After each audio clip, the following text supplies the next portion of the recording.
How's it going, everyone? So today we're going to be talking about overwintering peppers. So a lot of people think peppers are an annual plant, meaning they die off after every year. But peppers can actually live 10 to 15 years, maybe even longer, if you take good care of them over the winter. So if you live somewhere where it gets below about 45 degrees in the winter, then your plants are probably going to die.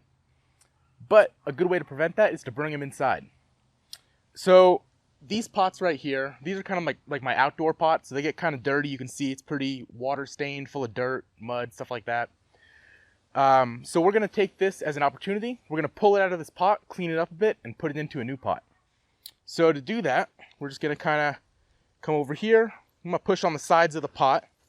If you have a hard-sided pot, it might be a little bit more tricky. But just really carefully, just kind of work that plant out. You don't want to do too much damage to it, because this is a fairly sensitive time for the plant. All right. There we go. So once you've worked around pretty good, now you can take it and just very gently kind of shake the pot. And work around a little more.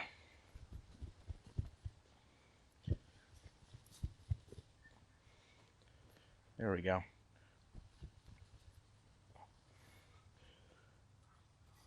All right. So we're just gonna pull this root ball out of the pot here. So there's roots going all throughout this soil, which is good. That means that this plant, while it was growing in the summer, it took up pretty much all the room that it could. So this right here is the entire root ball, which is, it's good. It's not root bound, which is nice. But it grew into that whole pot, so that seemed like a good sized pot for it. So now we have our other pot that we're going to put it into. And what we're going to do now is we need to clean up this root ball a little bit. All right, so grab your garden hose, and we're just going to kind of spray down this root ball, get rid of a lot of the soil that we don't need. So really just kind of go crazy here. All right, so now that we got a lot of that soil cleaned off of this root ball, we're going to go ahead and take a pair of scissors, and we're going to trim it down quite a bit. So I'm probably going to trim off maybe around half of this root ball. So we're just going to start and literally just kind of go in there and cut away. It might seem dramatic, but I promise you the plant will be fine. Peppers are super resilient.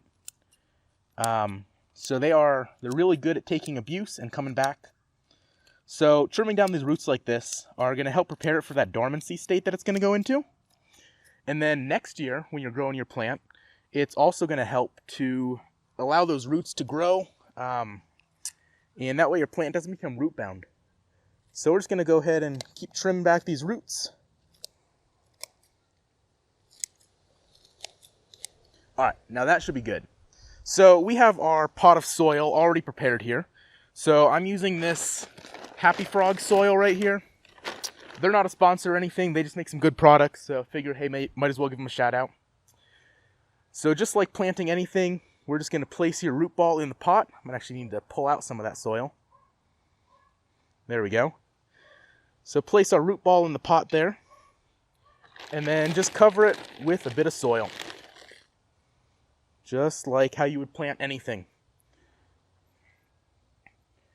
All right. A little more, and we should be good.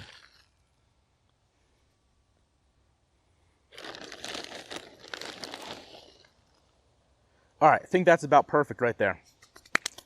So we're not done yet. We still want to trim up a lot of this foliage. So this stuff right here is just going to kind of suck out energy from the plant while it's in that like dormant state. So we want to get rid of quite a bit of that. So don't go too crazy. You want to still leave something for it to be able to grow. But my scissors aren't very sharp right now. There we go. So yeah, we're just going to cut off a lot of this.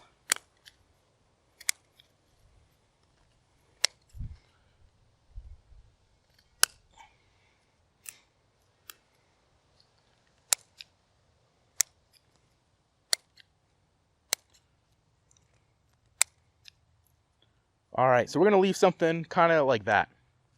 So what's going to happen now is you're going to water this a little bit. And then you're gonna put this somewhere inside, even inside of like a garage works, as long as your garage doesn't get too cold in the winter. But yeah, so what I'm gonna do is I'm gonna place this in a just like a spare bedroom that I have next to an open window. The plants don't need a ton of light in the winter. They just need enough to pretty much not die. So as long as it's not completely dark, you should be fine. But what'll happen now is these leaves are most likely gonna fall off within the next week or two. Which if that happens, don't panic, that's perfectly normal. So peppers kind of respond to dormancy, sort of like how trees do, right? So in the winter, all the leaves will fall to the ground, and then springtime, they'll grow leaves again. So peppers they don't go full dormancy, they'll go into like a semi-dormant status. So basically what'll happen is all these leaves will fall, and then throughout the winter, they'll still probably be trying to grow little buds of leaves, but they're never really gonna get into full-grown big leaves, and those buds might fall off too. But you're just going to pretty much water this maybe every 3 to 4 weeks. They don't need much water at all. And when you water it, you don't want to give it like a soaking of water. Just like I don't know, maybe like a glass full of water for this whole big pot here. And you're pretty much just going to maintain that. And then come springtime, once the temperature starts warming up again, you can move this outside and it'll have a huge head start on all your other peppers. So all your peppers that you're growing from seed, this thing's already got like a whole 2-month start on it. So next year, this is gonna grow a ton of peppers, produce tons and tons of peppers, and it's probably gonna be one of my biggest and most productive plants. So anyways, I hope you guys enjoyed this video. Let me know what kind of peppers you guys are overwintering, and I hope to see you next time.